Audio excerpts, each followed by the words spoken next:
همینقدر من بس قرار نیست پیر غروبش کنیم، قرار فقط از جوشایی کنم. نزنی هم باز میشه جوش داری کنم میچسبه این بهمون. جای روغن لعین در جای روغن لعین بشه این کار. روغن لعین گرونه، روغن فلکس چه کثیفی کار. خب من برای اینکه بخوام جوشکاری بکنم فقط اینجا بگیرم. نه هر دو تا قطعه رو باید بگیرم. اینجا بگیرم. بهترین کار اینه که نه اینجا بگیرم روی پایینیه، نه اینجا بگیرم روی بالاییه. از پایین زیر کاسه جوشم رو گرما میگیرم و پس جوشم میادش بالاییه رو گرمیگرد. الان هر جفتشون سرخن. درسته یا نه؟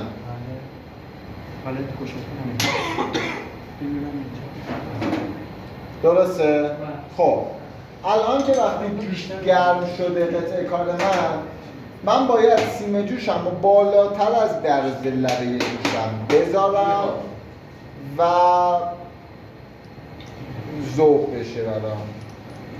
وقتی که ذوب شد اینو میکشمش کنار رو باز همچنان سیم لعین میدم تا روش سرد بشه بدون اینکه دورش بچرخم دور تا دورش رو تونستم جوشکاری بکنم. چقدر بالاتر بگیری؟ یه 2 میل بالاتر. هر چقدر کرنتی. این بالا که نمیخواد جوش بگیرم. هرچی کرنتی. اینقدر دیگه، چون اگه تو اون لبه بذاری نصفش میره تو نصفش میریزه بیرون. گوشت اضافه میده بهت نسیم. میبینی؟ گوشت اضافه ذوبیه که من قبلش کردم اما اینو نگاه چقدر گوشت اضافه داد. بعد اینو من میتونم برش گردونم بالا دیگه.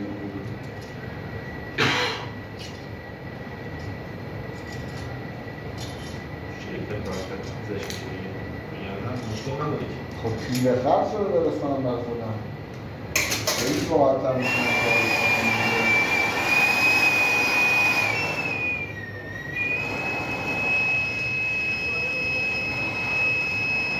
نگاه کن من این صحبه رو برگردوندمش کنم.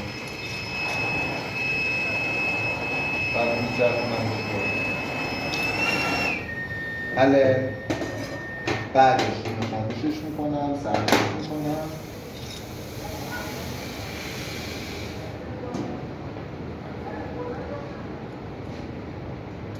این لبم سفید شده این وسطش صوت نه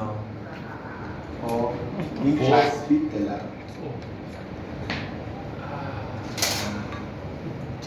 این پیس و پیسی که روی این دستماله کرد نه خاموش آقا بیا پیش من. منطقه اومدم پروسس به من میدارد این لبو رو میداختش